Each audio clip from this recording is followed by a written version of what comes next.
And now for chapter 25.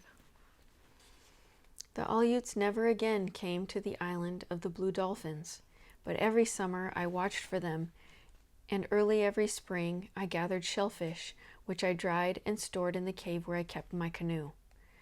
2 winters after they left, I made more weapons: a spear, a bow, and a quiver of arrows.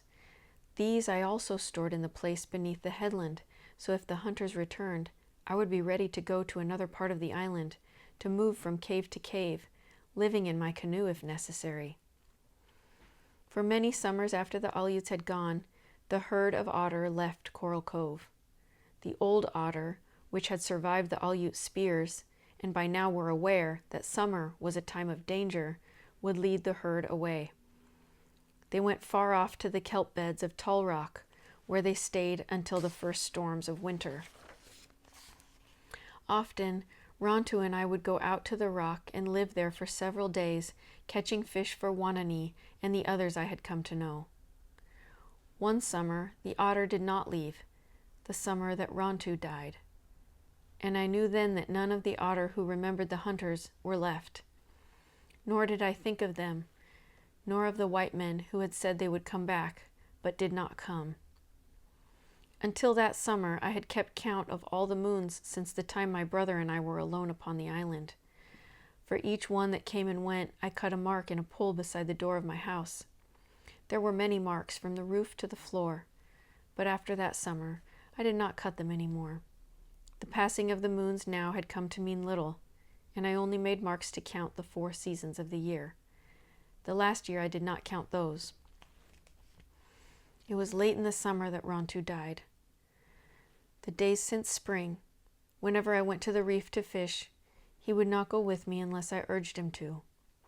He liked to lie in the sun in front of the house, and I let him, but I did not go so often as in the past. I remember the night that Rontu stood at the fence and barked for me to let him out. Usually he did this when the moon was big, and he came back in the morning, but that night there was no moon, and he did not return. I waited all that day for him until almost dusk, and then I went out to look for him. I saw his tracks and followed them over the dunes and a hill to the lair where he once had lived.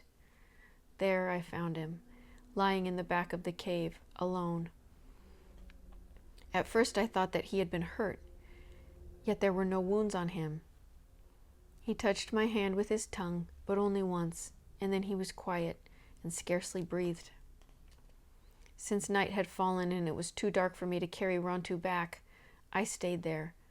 I sat beside him through the night and talked to him. At dawn I took him in my arms and left the cave. He was very light, as if something about him had already gone. The sun was up as I went along the cliff. Gulls were crying in the sky. He raised his ears at the sound, and I put him down, thinking that he wished to bark at them, as he always did. He raised his head and followed them with his eyes, but did not make a sound. "Rontu," I said, "you have always liked to bark at the seagulls. Whole mornings and afternoons you have barked at them. Bark at them now for me." But he did not look at them again. Slowly he walked to where I was standing and fell at my feet. I put my hand on his chest. I could feel his heart beating, but it beat only twice, very slowly, loud and hollow like the waves on the beach, and then no more. "Rontu," I cried. "Oh, Rontu."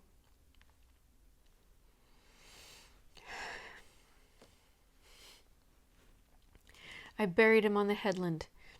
I dug a hole in the crevice of the rock, digging for 2 days, from dawn until the going down of the sun, and put him there with some sandflowers and a stick he liked to chase when I threw it, and covered him with pebbles of many colors that I gathered on the shore.